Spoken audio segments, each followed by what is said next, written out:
Assalamualaikum warahmatullahi wabarakatuh. Selamat pagi pemirsa, apa kabar Anda hari ini? Beragam informasi penting dan menarik akan kami sajikan untuk Anda. Bersama saya Nofri Afandi, inilah Kabar Sumatera.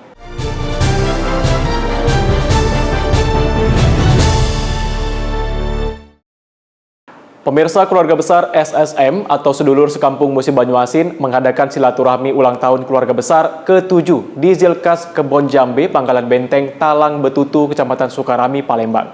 Acara kopi darat tersebut dikemas dengan moto SSM Membangun Budaya Kebersamaan.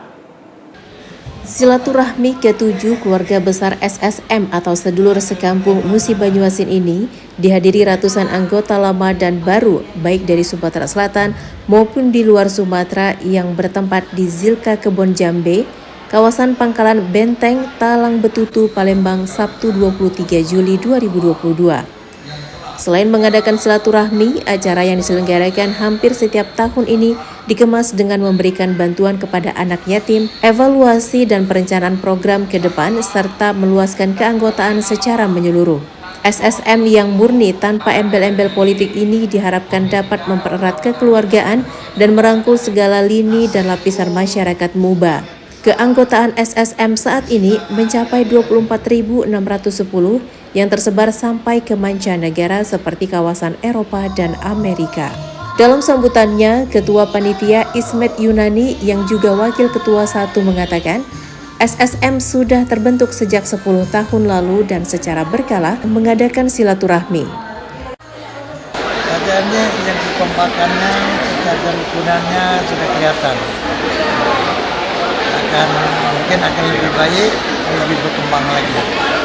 Sementara itu, Ketua SSM M. Sazili AS mengatakan di grup media sosial dari tahun 2012 lalu dengan jumlah pengikut masyarakat asli keturunan Musi Banyuasin yang bertempat tinggal hingga ke beberapa negara berjumlah 24.000 anggota. Hanya untuk silaturahmi masyarakat Musi Banyuasin. Kami tetap ingin melaksanakan setiap tahun, insya lebih kepada sosial nanti, karena tidak ada politik, tidak ada golongan, murni komunitas ini untuk silaturahmi dan sosial. Dari Palembang, Sumatera Selatan, Puja Kusuma, Faza Alvarez, TV One mengabarkan. Anggota DPRD Sumatera Utara dari fraksi Partai Nasdem, Ricky Antoni, memberikan bantuan kepada 3 keluarga yang menjadi korban kebakaran di Desa Laut Tepu, Kecamatan Salapian, Kabupaten Langkat pada Jumat 29 Juli 2022 lalu.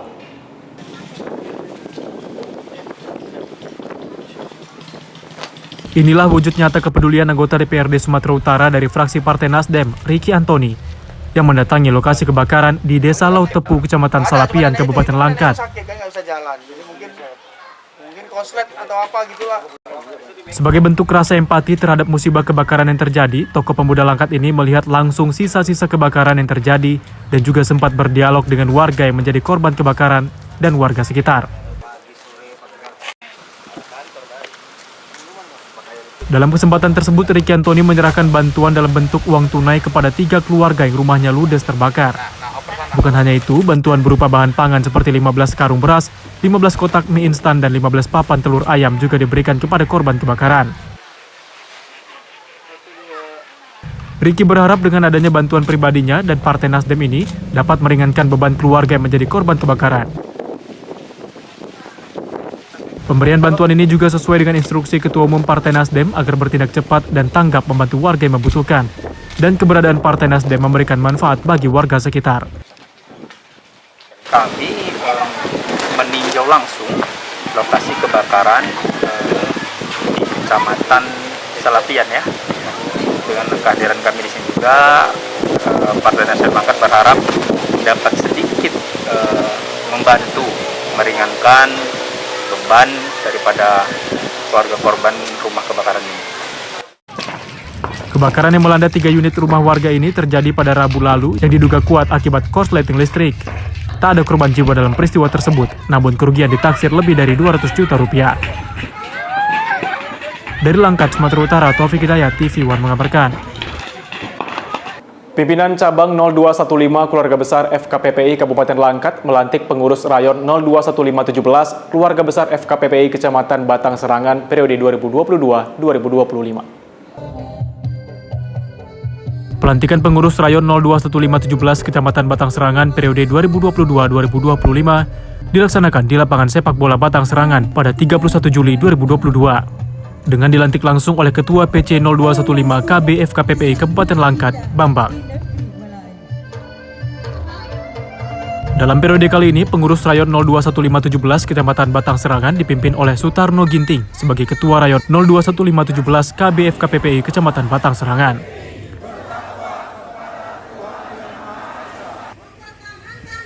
Sementara itu, usai dilantik, pengurus Rayon 021517 KB FKPPI Kecamatan Batang Serangan juga melantik pengurus Subrayon di 7 desa dan kelurahan sekecamatan Batang Serangan yang langsung dilantik oleh Ketua Rayon terpilih Sutarno Ginting.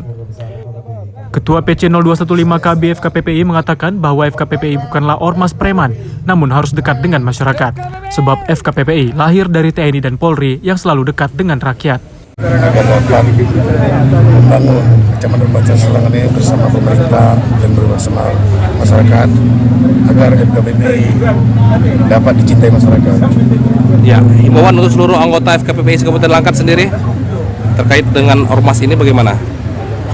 Agar kita sebagai ormas FKPPI dapat melindungi dan menjaga masyarakat kita setempat dari ancaman atau dari teror-teror yang dari luar FKPPI. Ya jelas, FKPPI tidak ada premanisme ya Ketua ya? Organisasi FKPPI bukan organisasi premanisme, tapi organisasi kemasyarakatan yang dapat berkecimpung dan bergaul dengan masyarakat, bersatu dengan masyarakat. FKPPI! Ya! Usai pelantikan dilanjutkan dengan pemberian ucapan selamat dari pengurus dan anggota FKPPI yang hadir serta hiburan tarian tradisional. Dari Langkat, Sumatera Utara, Taufik Hidayat, TV One mengabarkan. Sebagai bentuk kepedulian sosial Partai Nasdem, anggota DPRD Sumatera Utara dari Partai Nasdem, Ricky Antoni, kembali memberikan bantuannya kepada korban kebakaran di Kabupaten Langkat. Minggu siang 7 Agustus 2022, anggota DPRD Sumatera Utara dari fraksi Partai Nasdem, Ricky Antoni, mendatangi lokasi kebakaran 3 unit rumah warga di Desa Rampah, Kecamatan Kutambaru, Kabupaten Langkat. Ia melihat langsung sisa-sisa kebakaran yang terjadi dan juga sempat berdialog dengan warga yang menjadi korban kebakaran serta warga sekitar. Dalam peristiwa kebakaran tersebut, 3 unit rumah warga hangus dan rata dengan tanah. Dalam kesempatan tersebut, Ricky Antoni juga menyerahkan sejumlah bantuan kepada 3 keluarga yang rumahnya ludes terbakar. Bantuan yang diberikan antara lain uang tunai dan bahan pangan berupa 15 karung beras, 15 kotak mie instan, dan 15 papan telur ayam. Ricky berharap dengan adanya bantuan dari pribadinya dan Partai Nasdem ini dapat meringankan beban keluarga yang menjadi korban kebakaran. Warga menjadi korban kebakaran juga mengucapkan terima kasih atas kunjungan dan bantuan yang diberikan oleh Ricky Antoni dan Partai Nasdem. Di mana kami yang kena musibah ini, udah Bapak bantu gitu ya Pak. Terima kasih, Tuhan nanti yang memberkati. Pemberian bantuan ini juga sesuai dengan instruksi Ketua Umum Partai Nasdem Surya Paloh sebagai bentuk kontinuitas Partai Nasdem untuk bertindak cepat dan tanggap membantu warga yang membutuhkan. Dan keberadaan Partai Nasdem memberikan manfaat bagi warga sekitar. Kami hadir ke meninjau lokasi kebakaran daripada warga masyarakat kita di Kecamatan Kutambaru ya, Desa Rampah, Kecamatan Kutambaru, sebagai bentuk kepedulian Partai Nasdem Kabupaten Langkat, yang mana memang wilayah ini masuk dalam wilayah kerja kami, dan tentu harapannya hadirnya kami di sini dapat sedikit meringankan beban para korban rumah terbakar ini, dan juga tentu kita mendoakan agar para keluarga diberi kekuatan untuk menghadapi musibah ini. Dari Langkat, Sumatera Utara, Taufik Hidayat, TV One mengabarkan. DPRD Kota Medan menggelar rapat paripurna dengan beragendakan pandangan umum fraksi-fraksi DPRD Kota Medan terhadap nota pengantar kepala daerah terhadap Ranperda Kota Medan tentang pengelolaan keuangan daerah. Rapat paripurna dengan agenda pandangan umum fraksi-fraksi DPRD Kota Medan terhadap nota pengantar kepala daerah terhadap Ranperda Kota Medan tentang pengelolaan keuangan daerah berlangsung di gedung DPRD Kota Medan pada Senin 1 Agustus lalu. Rapat paripurna dibuka oleh Ketua DPRD Kota Medan, Hasim, didampingi Wakil Ketua Ihwan Ritonga dan Bahrum Syah, serta anggota DPRD Kota Medan, dan turut dihadiri Wali Kota Medan, Bobi Nasution, dan Wakil Wali Kota Medan, Aulia Rahman, dan diikuti para pimpinan organisasi perangkat daerah serta camat sekota Medan.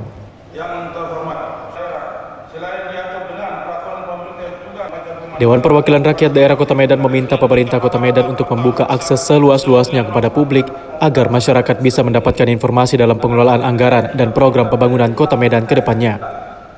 Di mana seiring dengan tuntutan perkembangan di era digitalisasi saat ini dan pengelolaan keuangan daerah sehingga menjadi transparan dan akuntabel, untuk itu Dewan Perwakilan Rakyat Daerah Kota Medan meminta Pemko Medan wajib menyediakan informasi keuangan daerah kepada publik ke depannya.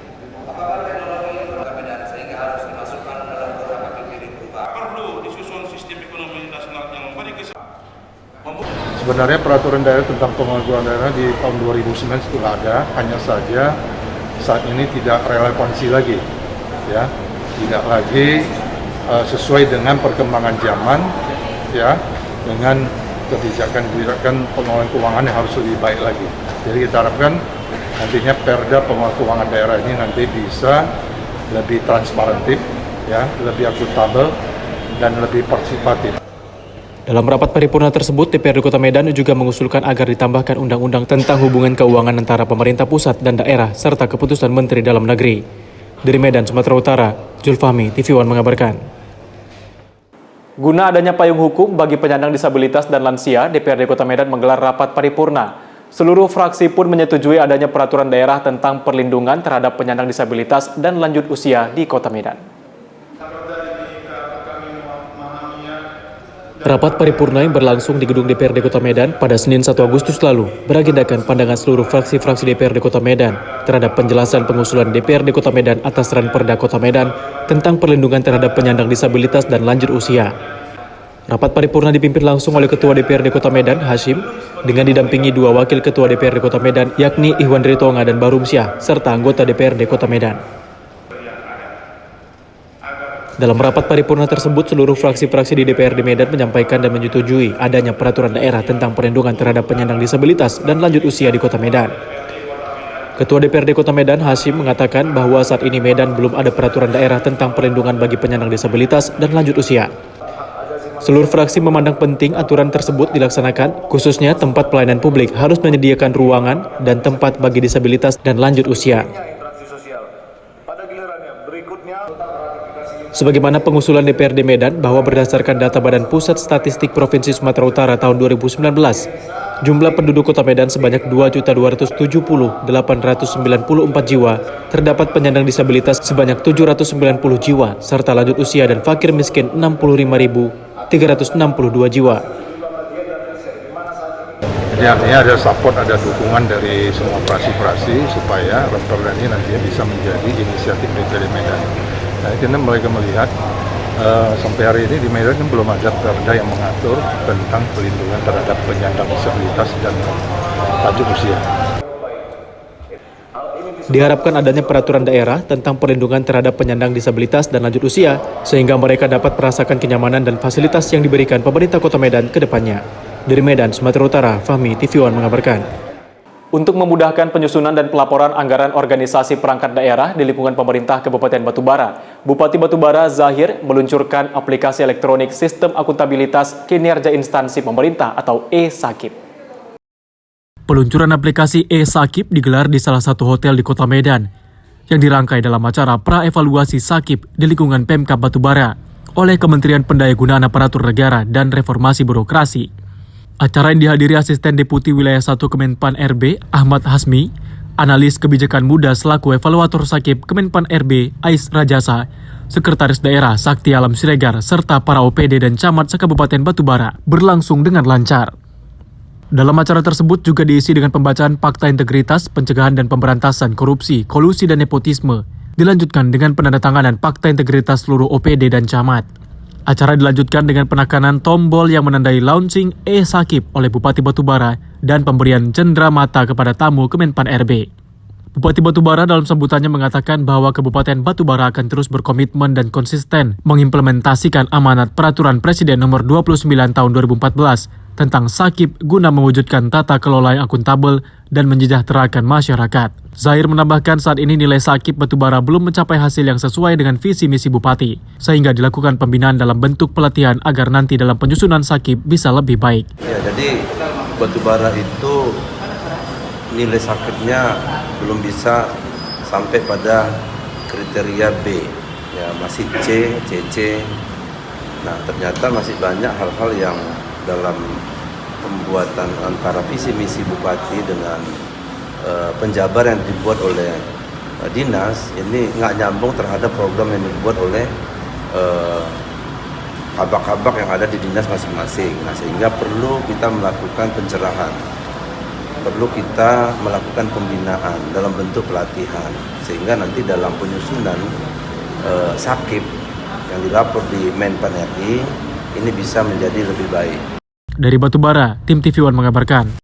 Bupati Batubara, Zahir, menerima langsung penghargaan Kabupaten Kota Layak Anak Award tahun 2022 untuk kategori Pratama dari Kementerian Pemberdayaan Perempuan dan Perlindungan Anak Republik Indonesia.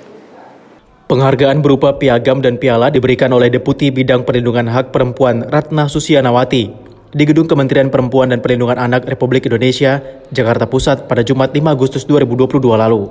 Dalam acara tersebut, Bupati Batubara, Zahir, didampingi Kadis Kominfo Edwin Sitorus, Kadis Sosial Pemberdayaan Perempuan dan Perlindungan Anak Riyadi, serta Kadis Pemberdayaan dan Desa Radiansyah.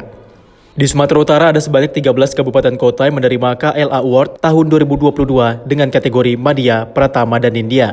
Zahir mengatakan bahwa penghargaan KLA Award tahun 2022 ini merupakan hasil kerja bersama pemerintah maupun masyarakat. Atas penghargaan tersebut, Zahir berterima kasih kepada Kementerian Pemberdayaan Perempuan dan Perlindungan Anak Republik Indonesia karena telah memberi penghargaan kepada pemerintah Kabupaten Batubara. Zahir menambahkan nantinya akan terus bekerja keras bersama Provinsi Sumatera Utara sehingga bisa meraih kota layak anak di tingkat madya. Kita dari Kementerian PPA Republik Indonesia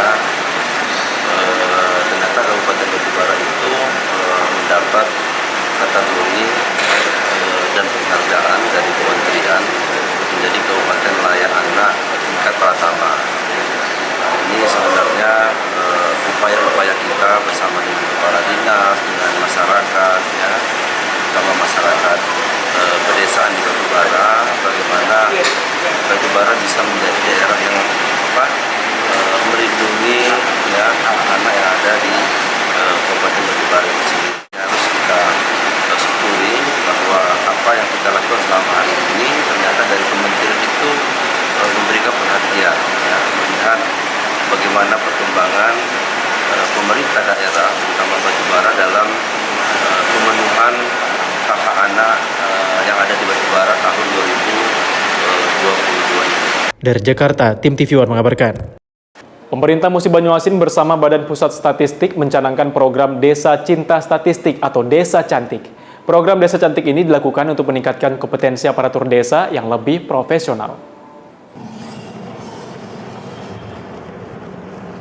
Pencanangan Desa Statistik atau Desa Cantik mulai dilaksanakan di Kabupaten Musi Banyuasin, Sumatera Selatan yang bekerja sama antara pemerintah Musi Banyuasin dengan Badan Pusat Statistik Wilayah Sumatera Selatan.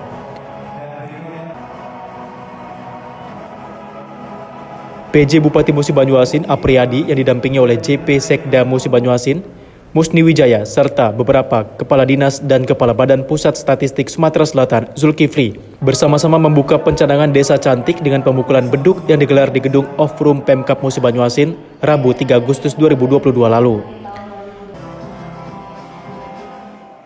Dicanangkannya Desa Cantik atau Desa Cinta Statistik ini adalah untuk meningkatkan program pembangunan desa yang lebih canggih dan profesional dengan program berbasis data sehingga tepat sasaran.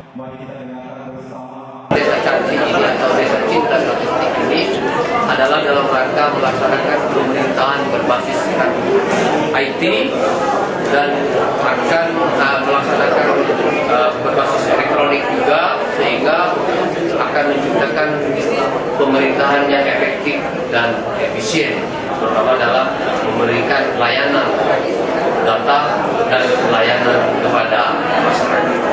Dalam rangka melaksanakan perencanaan pembangunan dan dalam rangka mengambil kebijakan-kebijakan terkait dengan bantuan-bantuan program yang akan diberikan kepada masyarakat supaya bantuan ini tepat by name, by address, by location. Pencanangan Desa Cantik juga sebagai upaya peningkatan sistem birokrasi sehingga lebih ringkas serta efisien dalam menjalankan pembangunan daerah Musi Banyuasin. Dari Musi Banyuasin, Sumatera Selatan, Puja Kusuma, TV One mengabarkan. Pemerintah Kabupaten Asahan membagikan 10.000 bendera merah putih yang digelar secara nasional dalam gerakan pembagian 10 juta bendera menyambut HUT Kemerdekaan Republik Indonesia. Pemerintah Kabupaten Asahan membagikan bendera merah putih secara simbolis kepada ratusan warga yang melintas di Jalan Cokro Aminoto, Kisaran, Asahan, Sumatera Utara. Pembagian bendera merah putih ini dilakukan dalam rangka menyambut Hari Kemerdekaan Republik Indonesia ke-77 pada 17 Agustus mendatang. Surya, Bupati Asahan, mengatakan pembagian bendera merah putih merupakan gerakan 10 juta bendera kepada warga yang dilakukan secara serentak di seluruh Indonesia. Di Kabupaten Asahan sendiri terdapat sebanyak 10.000 bendera yang akan dibagikan secara gratis dan bertahap di tingkat kecamatan. Pembagian 10 juta bendera kepada masyarakat secara nasional di seluruh Indonesia, dan pada hari ini kita canangkan di Kabupaten Asahan. Kita bagi gratis, ya. Dan ini adalah program dari pemerintah pusat melalui Kementerian Dalam Negeri, Dirjen Odda yang diturunkan kepada Dirjen Provinsi, Odda Provinsi dan Kabupaten Kota. Dan pada hari ini kita laksanakan, insya Allah bersama dengan Forum Koordinasi Pimpinan Daerah hadir lengkap di Kabupaten Asahan. Forum Koordinasi Pimpinan Daerah ada Pak Dandim, Pak Kapolres, Pak Kajari, Pengadilan Negeri, dan Lanal lengkap. Jadi forum koordinasi lengkap mencanangkan pembagian 10 juta bendera merah putih dalam rangka memperingati Hari Ulang Tahun Kemerdekaan yang ke-77. Ya. Untuk Kabupaten Asahan ada berapa dibagikan Pak? Sampai kapan dipasang Pak? Kita Kabupaten Asahan 10.000 bendera, dan nanti mulai hari ini sampai tanggal 30 kita minta kecamatan-kecamatan mencanangkan hal yang sama. Ya. Pemerintah Kabupaten Asahan mengimbau warga agar mulai menaikkan bendera merah putih pada tanggal 1 Agustus hingga 31 Agustus mendatang sebagai bentuk penghargaan terhadap perjuangan pahlawan. Dari Asahan, Sumatera Utara, Jasa Menurung, TV One mengabarkan. 41 usaha kecil menengah mitra binaan PT Jasa Raharja mengikuti pendidikan kilat program Tanggung Jawab Sosial dan Lingkungan. Kegiatan ini bertujuan untuk memberikan pemahaman inovasi, pemasaran digitalisasi, dan membangkitkan semangat UKM pasca terpuruk akibat pandemi COVID-19. Bekerja sama dengan Dinas Koperasi dan UKM Kota Medan, PT Jasa Raharja Cabang Sumatera Utara menggelar kegiatan diklat tanggung jawab sosial dan lingkungan kepada 41 mitra binaan di bidang kewirausahaan di kantor PT Jasa Raharja Jalan Gatot Subroto, Kota Medan. Dengan tema Share and Care, pelatihan kilat ini bertujuan untuk memberi pemahaman dan inovasi baru di era digitalisasi kepada mitra binaan serta menyerap aspirasi UKM saat menjalankan naik turun kewirausahaannya. Tamrin Silalahi, Kepala Cabang PT Jasa Raharja Sumatera Utara mengatakan, saat ini memiliki 1.034 mitra binaan, di mana sebanyak 774 mengalami masalah pengembalian pinjaman akibat dampak pandemi COVID-19. Dengan digelarnya kembali diklat ini, PT Jasa Raharja Sumut peduli kepada binaan UKM untuk dapat bangkit dari keterpurukan serta diharapkan dapat mengembalikan pinjaman sehingga usaha dan ekonomi mereka terus berjalan baik. Salah satu kegiatan yang kita laksanakan ini, seperti yang saya sampaikan tadi, sebenarnya kita tidak mengharuskan ya mereka supaya segera melunasi, tetapi kami yakin dan percaya dengan insight baru, pengetahuan mereka tentang sistem kewirausahaan yang akan semakin baik ke depan, kami yakin dan percaya para mitra binaan kita pasti akan mengembalikan dana cicilan yang selama ini sudah menjadi tanggung jawab mereka. Kegiatan yang dilaksanakan oleh Jasa Raharja ini merupakan bentuk kolaborasi kita, pemerintah Kota Medan, dalam hal ini Dinas Koperasi UKM Kota Medan, dengan PT Jasa Raharja untuk melakukan pembinaan, memberikan insight baru bagi pelaku UMKM, memberikan informasi baru bagi pelaku UMKM terkait dengan perkembangan UMKM saat ini. Selain itu, sebanyak 41 UKM mitra binaan ini juga dibekali motivasi dan sosialisasi tugas dan fungsi PT Jasa Raharja. PT Jasa Raharja Sumut juga memberikan bingkisan penghargaan kepada mitra binaan UKM terbaik. Dari Medan, Sumatera Utara, tim TV One mengabarkan. Rika Novalina, salah satu warga Tebing Tinggi, mendatangi Mapolda Sumatera Selatan terkait tidak adanya kejelasan mengenai laporan dugaan kasus pengerusakan dan penyerobotan lahan di Kabupaten Lahat, Sumatera Selatan oleh salah satu PT. Lokasi kejadian tersebut berada di Sungai Lilin Desa Keban, Kecamatan Lahat, Kabupaten Lahat, Sumatera Selatan, sekitar tahun 2018 lalu. Merasa kurang puas akan laporannya ke Polres Lahat, Rika bersama keluarga dan kuasa hukumnya mendatangi Mapolda Sumsel untuk berkonsultasi dengan pihak kepolisian terkait laporan yang belum jalan hingga kini. Menurut kuasa hukum dari pihak warga mengatakan, kedatangannya ke Polda Sumsel untuk mempertanyakan perkembangan kasus yang pernah mereka laporkan ke Polres Lahat tentang lahan yang dirusak yang luasnya sekitar 50 hektar. Sedangkan yang dilaporkan adalah PT Priya Manaya Energi. Kasus apa ya? Mempertanyakan masalah perkembangan kasus ini. Kalau memang tidak lanjut seperti apa, ya bersurat lagi gitu. Kasus apa itu? Kasus pencerobotan. Pencerobotan apa? Pencerobotan tanah. Tanah di mana lokasi titiknya? Berapa luas? Yang dirusak ini sekitar 50 hektar ini Pak. Jadi penyerobotan apa perusakan yang kita laporkan? Pengerusakan, pencerobotan juga di sini. Terus pasal 551 juga. Itu yang menyerobot, yang merusak siapa yang kita laporkan? Terlapornya di sini sebagai PT di sini Pak, PT Primaraya Energi. Di mana titiknya? Maksudnya? Di lokasi atau gimana nih Pak? Lokasinya? Lokasinya di bersebelahan dengan PT tersebut. Di lahan ya? Ya. Hasil koordinasi sama Polda Sumsel apa itu? Iya, Polda Sumsel tadi merujuk lagi ke Polres Pak, untuk mempertanyakan perkembangan kasus ini seperti apa. Udah berapa lama itu Pak? Udah 2 tahun di sini Pak. Udah tahun. Menanggapi permasalahan tersebut, Agung, selaku perwakilan dari PT Priamanaya Energi, mengatakan belum mengetahui secara lengkap, namun untuk konfirmasi lebih lanjutnya, sesuai dengan apa yang disampaikan oleh pihak PT yang berada di Jakarta. Setelah berkoordinasi dengan pihak Polda Sumatera Selatan, warga diarahkan lagi ke pihak Polres Lahat. Dari Palembang, Sumatera Selatan, Samsul Rizal, TV One mengabarkan. Wakil Bupati Lampung Utara, Ardian Syahputra, meresmikan Masjid Az-Zahra di Pusat Belajar Mengaji atau PBM Dompet Duafa.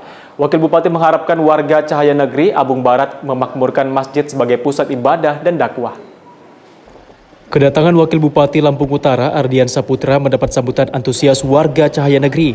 Acara ini dihadiri pimpinan Yayasan Dompet Duafa, anggota DPRD Rendi Apriansyah, Kepala Dinas Sosial Eka Darmatohir, Kapolsek Abung Barat, AKP Ono Karyono, dan Ramil, Camat Abung Barat, Gunaido Utama, dan tokoh masyarakat. Peresmian Masjid Az-Zahra diawali pembacaan ayat suci Al-Quran, pemberian tali asih kepada puluhan anak yatim piatu, dan penandatanganan prasasti oleh Ketua Yayasan Dompet Duafa, Rahmat Riyadi, dan Wakil Bupati Ardian Syahputra.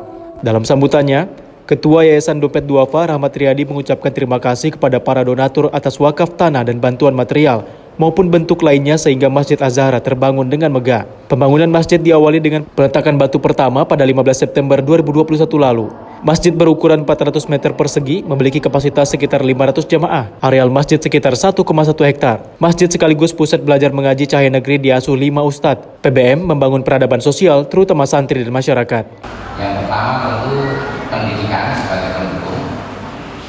Kita sudah memulai TK dan ada juga asrama untuk tahfiz yang nantinya kita harapkan generasi muda ini akan bisa mendapatkan pendidikan agama yang memadai. Meresmikan Az-Zahra Desa Cahaya Negeri, Kecamatan Barat. Mudah-mudahan dengan adanya masjid di Desa Cahaya Negeri, Kecamatan Barat ini, masyarakat Desa Cahaya Negeri bisa menjalankan ibadah umat Islam, mendirikan masjid, melaksanakan majelis ilmu di Masjid Az-Zahra ini. Dari Lampung Utara, Lampung, Pujiansa, TV One mengabarkan. Relawan Sahabat Ganjar membagikan ratusan paket sembako untuk komunitas petani kopi dan gula aren di Desa Serumpun Jaya, Kecamatan Buai Pematang, Ribu, Ranau Tengah, Kabupaten Oku Selatan. Bersamaan dengan terbentuknya kepengurusan Sahabat Ganjar, DPC Oku Selatan, komunitas petani kopi dan pengrajin gula aren lakukan deklarasi dukung Ganjar Pranowo maju sebagai calon presiden Republik Indonesia pada 2024 nanti. Selain itu, relawan Sahabat Ganjar bagikan paket sembako rakyat atau pasera ke masyarakat desa yang terdampak pandemi COVID-19 di Desa Serumpun Jaya, Kecamatan Buai Pematang, Ribu, Ranau Tengah, Oku Selatan pada Jumat 6 Agustus lalu. Sebanyak 100 paket sembako disebar di wilayah tersebut. Pembagian dilakukan dengan menyambangi rumah masyarakat. Sebanyak 100 paket sembako disebar di wilayah tersebut, di mana pembagian dilakukan dengan menyambangi rumah-rumah warga. Masyarakat pun terlihat antusias dan menyambut baik kegiatan tersebut. Terima kasih untuk Pak Ganjar karena telah memberikan sembako untuk ibu-ibu dan bapak-bapak dan meringankan untuk bisa beban sedikit lah gitu. Alhamdulillah hari ini kita telah sukses melaksanakan 2 kegiatan sekaligus, yaitu pertama pasera paket sembako rakyat dan deklarasi komunitas petani kopi dan pengrajin gula aren. Tujuannya dilaksanakan kegiatan ini untuk selain untuk membantu masyarakat untuk memberikan dampak positif terhadap masyarakat, dan tujuan kita untuk menaikkan elektabilitas Pak Ganjar agar bisa menjadi calon presiden di 2024. Sementara itu, Ketua Sahabat Ganjar DPC Oku Selatan, Medi, menceritakan awal mula terbentuknya simpatisan Sahabat Ganjar di Kabupaten Upaten tersebut. Saya tertarik dengan sosok Pak Ganjar, orangnya merakyat, milenial, dengan bergaul dengan masyarakat umum seperti yang menengah, bawah, dan sedang. Akhirnya dari bulan 1 kita rekernas ke Bali, pembentukan panitia dan selagam macam. Kita pembentukan di situ. Akhirnya kita pulang lagi akhir bulan 1. Dan saya ternyata di Oku Selatan ini banyak teman-teman kita sahabat Ganjar dari Oku Selatan. Dari Oku Selatan, Sumatera Selatan, Andi Salani, TV One mengabarkan. Yayasan Surya Kebenaran Internasional dan Perhimpunan Indonesia Tionghoa Kota Medan serta Yayasan BUMN melakukan kegiatan bakti sosial dan gebiar vaksin booster pada Sabtu lalu. Kegiatan yang menyentuh masyarakat kurang mampu ini digelar di lapangan basket metal Jalan Metal 4 Medan Deli Kota Medan. Masyarakat Kota Medan sangat antusias menyambut kegiatan yang diselenggarakan YSKI dan Perhimpunan Indonesia Tionghoa Kota Medan. Kegiatan ini juga dihadiri Ketua Inti Sumut Jan Lee, Ketua Inti Medan Syafi'i Salim, Ketua Gema Inti Sumut Martin, Tokoh Pemuda Sumut Landen Marbun, Kabid Kesehatan Dinas Kesehatan Kota Medan Dr. Helena Rugun Nainggolan, serta Koordinator Kemanusiaan YSKI Dr. Anita. Pemberian makanan tambahan merupakan salah satu komponen penting usaha perbaikan gizi keluarga dan program yang dirancang oleh pemerintah untuk menurunkan stunting. Makanan tambahan tersebut berupa 1.000 paket untuk warga Kota Medan yang berisi susu, kacang hijau, vitamin, dan telur. Panitia pun memberikan minyak goreng bagi kaum ibu rumah tangga. Dalam aksi sosial ini pun, panitia bekerja sama dengan Dinas Kesehatan Kota Medan melaksanakan gebiar vaksin booster. Terdapat 500 masyarakat yang hadir untuk divaksin dosis 2 dan 3, serta panitia memberikan kacamata baca untuk lansia sebanyak 800 buah.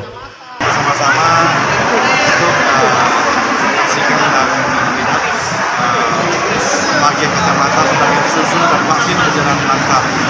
Jadi BUMN sangat terima kasih kepada seluruh panitia dan para pihak yang sangat membantu di acara siang hari. Harapannya ya kegiatan ini akan kita adakan dan mungkin dari BUMN juga para membantu juga supaya semakin banyak masyarakat yang terbantu, baik itu di vaksin ataupun kacamata dan untuk pembagian susu kepada masyarakat yang membutuhkan. Bakti sosial tersebut digelar sebagai bentuk kepedulian Yayasan Surya Kebenaran Internasional dan Perhimpunan Indonesia Tionghoa Kota Medan terhadap perkembangan dan pertumbuhan anak di Kota Medan, serta membantu pemerintah mencapai target vaksin booster untuk warga Kota Medan. Dari Medan, Sumatera Utara, Martinus Sitorus, TV One mengabarkan. Kelompok Pemuda Optimis Indonesia atau KPOIN menyelenggarakan rapat kerja memutuskan beberapa poin yang menjadi keputusan dalam menjelang Hari Kemerdekaan dan dukungan calon presiden menjelang pemilu 2024 mendatang.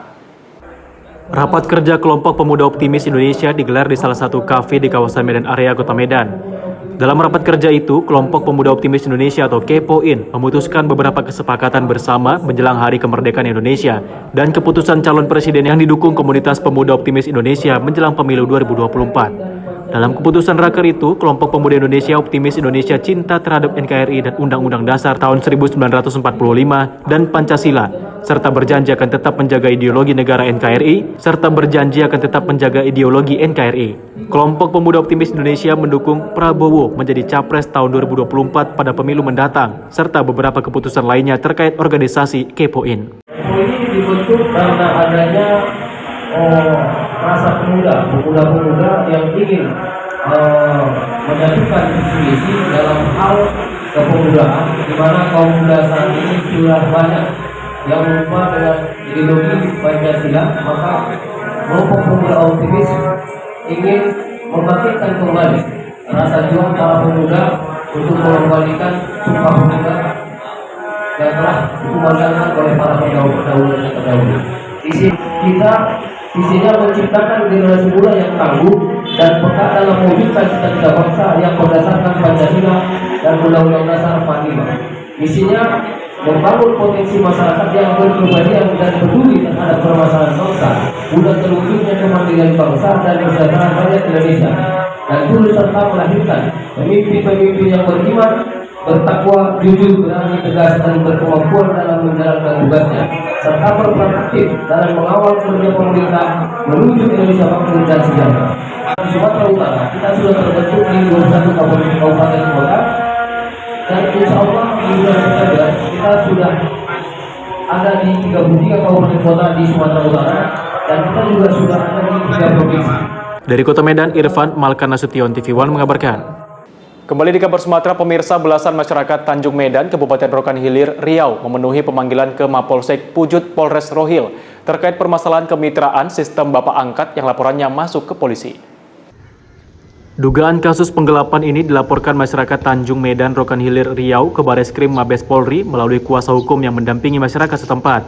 Kuasa hukum yang mewakili masyarakat Ahmad Rosip Hasibuan mengatakan bahwa surat laporan dugaan penggelapan yang dilakukan PT Turganda sudah masuk ke Mabes Polri dan penyidikan sudah mulai berjalan.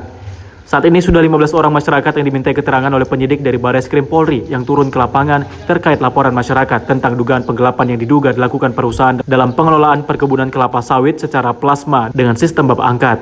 Pemeriksaan dilakukan di Polsek Pujut Polres Rohil.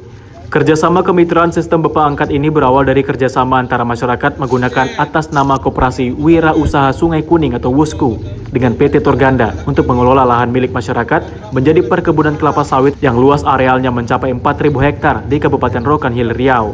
Isi perjanjiannya yakni PT Turganda mengelola lahan tidur milik masyarakat secara plasma, kemudian dibentuk kerjasama kemitraan antara masyarakat dengan menggunakan Koperasi Wira Usaha Sungai Kuning dengan PT Turganda sistem bapak angkat. Saya mewakili Tanjung Medan anak kemenakan melalui Koperasi WUSKU yang sudah hampir puluhan tahun kerjasama dengan Turganda sampai sekarang tidak pernah selesai.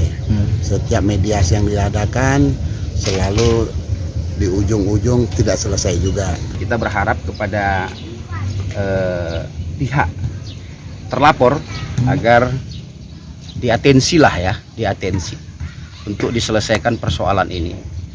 Persiapkan jawaban-jawaban dari pihak terlapor sehingga kami masyarakat yang merasa dirugikan dengan kerugian yang cukup besar. Sepanjang sepengetahuan kami pada saat ini bahwa pihak PT Turganda tidak pernah bermitra dengan Koperasi WUSKU. Adapun pihak PT Turganda selama ini sejak berada di wilayah Rokan Hilir itu melakukan kerjasama dan kemitraan dengan masyarakat peserta koperasi karya perdana dengan akte notaris tertanggal 13 Desember 2005. Dari Rokan Hilir, Riau, Dedi Eka Putra, TV One mengabarkan. Pergolakan perekonomian akibat pandemi COVID-19 serta dampak dari konflik antara Rusia dan Ukraina mengakibatkan merosotnya perekonomian dan kelangkaan pangan dunia. Sebagai perusahaan produsen pupuk, PT Pupuk Sriwijaya mengambil bagian dengan terus berinovasi dalam mendukung ketahanan pangan nasional.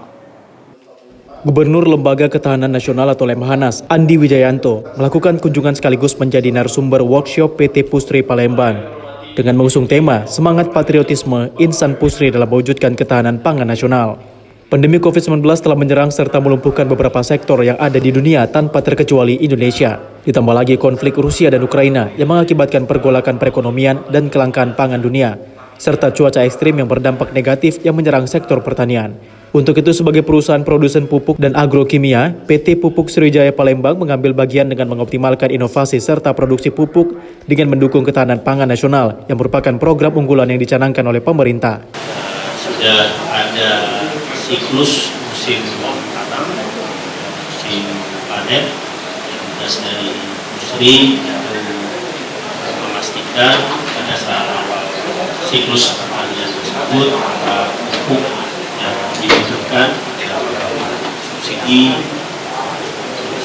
yang dibutuhkan oleh pertanian di wilayah-wilayah itu tersedia. Intinya bahwa kami tetap sustain ya. Continue untuk mempertahankan kredibilitas dan kehandalan pabrik sehingga kami tetap bisa memproduksi kurang lebih 2,6 juta ton urea dan 300.000 ton NPK dengan ketersediaan bahan baku yang stabil. Ini yang menjadi persoalan. Jadi tadi banyak masukan dari beliau supaya dari sisi perencanaan kita membuat mitigasi risiko dari semua aspek terutama pada saat kami membangun pabrik baru nanti. Berbenah dan mulai bangkitnya seluruh sektor PT Pusri bersama pemerintah siap memberikan yang terbaik bagi negeri. Dari Palembang, Sumatera Selatan, Ganda Kopatra TV One mengabarkan. Untuk meningkatkan lapangan kerja bagi masyarakat, pemerintah Musi Banyuasin melalui Dinas Perdagangan dan Perindustrian Kabupaten Musi Banyuasin menggelar pelatihan pembuatan peci yang bahan bakunya dari kain gambo serta penyaluran bantuan untuk para pedagang kecil dan asongan. Kabupaten Musi Banyuasin, Pemerintah Musi Banyuasin, Sumatera Selatan melalui Dinas Perdagangan dan Perindustrian menggelar pelatihan pembuatan peci yang bahan bakunya berasal dari batik gambo muba. Pelatihan ini dilaksanakan di Rumah Gambo di Jalan Wahid Udin, Kota Sekayu. Pelatihan ini diikuti oleh perwakilan dari 15 kecamatan yang ada di wilayah Kabupaten Musi Banyuasin. Selain menggelar pelatihan pembuatan peci yang profesional, Dinas Perdagangan dan Perindustrian juga memberikan bantuan kepada 90 pengusaha kecil serta asongan, berupa gerobak pedagang, payung pedagang, timbangan, serta berbagai bentuk sarana usaha bagi pedagang kecil.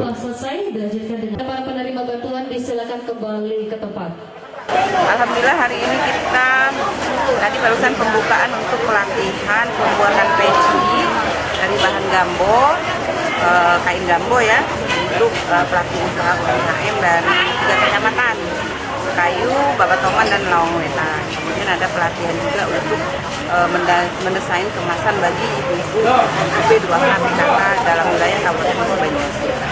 Selain itu juga Bu, ada bantuan-bantuan nih? Ya, ini sebetulnya bantuan dari hibah dari Kementerian Perdagangan RI melalui kami yang diberikan kepada pelaku usaha, dalam ini pedagang kaki lima dan asongan yang ada di Kabupaten Musi Banyuasin. Nah, apa Bu bantuannya? Bantuannya berupa ada gerobak, kemudian etalase pedagang, ada payung penjualan, ada full box dan timbangan duduk. Ya. Rencananya dengan digelarnya pelatihan pembuatan peci dari bahan gambo ini, produk peci dari Kabupaten Musi Banyuasin bisa menghasilkan kualitas terbaik serta terkenal di pasar nasional dan internasional. Dari Musi Banyuasin, Sumatera Selatan, Puja Kusuma, TV One mengabarkan.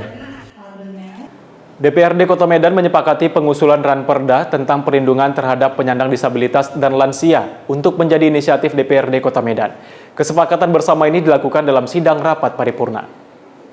Rapat paripurna berlangsung di gedung DPRD Kota Medan dengan agenda jawaban pengusul atas pandangan fraksi-fraksi DPRD Kota Medan sekaligus pengambilan keputusan DPRD Kota Medan atas Ranperda Kota Medan tentang perlindungan terhadap penyandang disabilitas dan lansia untuk menjadi inisiatif DPRD Kota Medan. Dalam rapat paripurna itu dipimpin langsung oleh Ketua DPRD Kota Medan, Hashim, dengan didampingi 2 wakil ketua yakni masing-masing Ihwan Ritonga, Rajudin Sagala, dan anggota fraksi DPRD Kota Medan. Rajudin Segala mengatakan seluruh fraksi-fraksi DPRD Kota Medan telah menyetujui dan menyepakati pengusulan atas Ranperda Kota Medan tentang perlindungan terhadap penyandang disabilitas dan lanjut usia untuk kedepannya menjadi inisiatif DPRD Kota Medan. Rajudin menjelaskan bahwa selama ini penyandang disabilitas dan lansia dinilai kurang mendapat perhatian khusus dari pemerintah Kota Medan. Diharapkan dengan lahirnya Ranperda tersebut, kedepannya para penyandang disabilitas dan lanjut usia di Kota Medan dapat hidup setara dengan orang-orang pada umumnya. Di antaranya mereka mendapatkan fasilitas umum seperti fasilitas publik, ruang tunggu khusus, lift khusus, dan lainnya. Rajudin menilai para penyandang disabilitas dan lansia selama ini kurang mendapat perhatian dari sisi kesehatan dan kedepannya DPRD Kota Medan akan mengusulkan BPJS penerima bantuan iuran. DPRD Kota Medan meminta kepada Pemko Medan apabila peraturan daerah disahkan dapat diterapkan secara maksimal. Oh, sangat perlu ya. Pertama, selama ini penyandang disabilitas ini tidak dapat perhatian dari sisi kesehatan. Jika mereka sakit, kalau mereka punya keluarga mungkin bisalah mengobati. Makanya kita usulkan mereka ini harus dapat BPJS PBI yang biayanya ditanggung oleh BPD. Yang kedua, ketika nanti di tempat-tempat umum, mereka juga belum ada fasilitas, ada lift khusus, ada ruang khusus, gitu, ruang tunggu. Nah, ini selama ini belum ada. Maka dengan munculnya Ranperda ini kita akan munculkan nanti di salah satu pasal mereka itu diberi ruang khusus, diberi perhatian khusus baik di tempat layanan publik atau mungkin di pendidikan termasuk juga di rumah sakit. Dari Medan, Sumatera Utara, Fahmi, Dodi, TV One mengabarkan. DPRD Kota Medan menggelar rapat paripurna dengan agenda tanggapan kepala daerah terhadap pandangan umum fraksi-fraksi DPRD Kota Medan atas Ranperda Kota Medan tentang pengelolaan keuangan daerah. Ketentuan maka diperbolehkan hanyalah hal-hal yang bersifat Rapat paripurna beragendakan tanggapan kepala daerah terhadap pandangan umum fraksi-fraksi DPRD Kota Medan atas Ranperda Kota Medan tentang pengelolaan keuangan daerah berlangsung di ruang sidang rapat paripurna DPRD Kota Medan.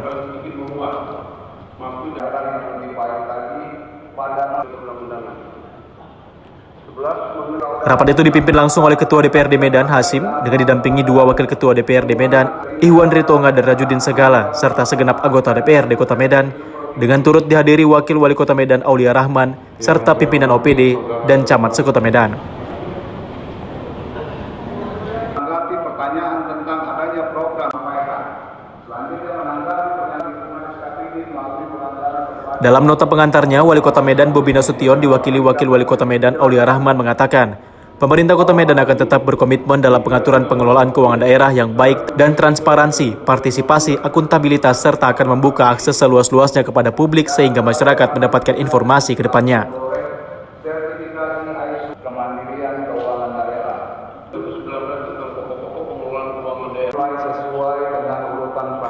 Sementara itu menanggapi jawaban dari Pemko Medan, Wakil Ketua DPRD Kota Medan dari Partai Keadilan Sejahtera, Rajudin Sagala, menjelaskan bahwa jawaban tersebut sangat memuaskan.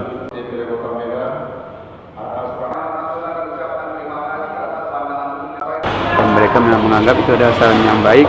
Nah, kemudian kita akan sampaikan ke pihak Pemko untuk menjadi pertimbangan lah apa yang menjadi saran dan masukan dari DPRD Kota Medan ya, dari masing-masing fraksi.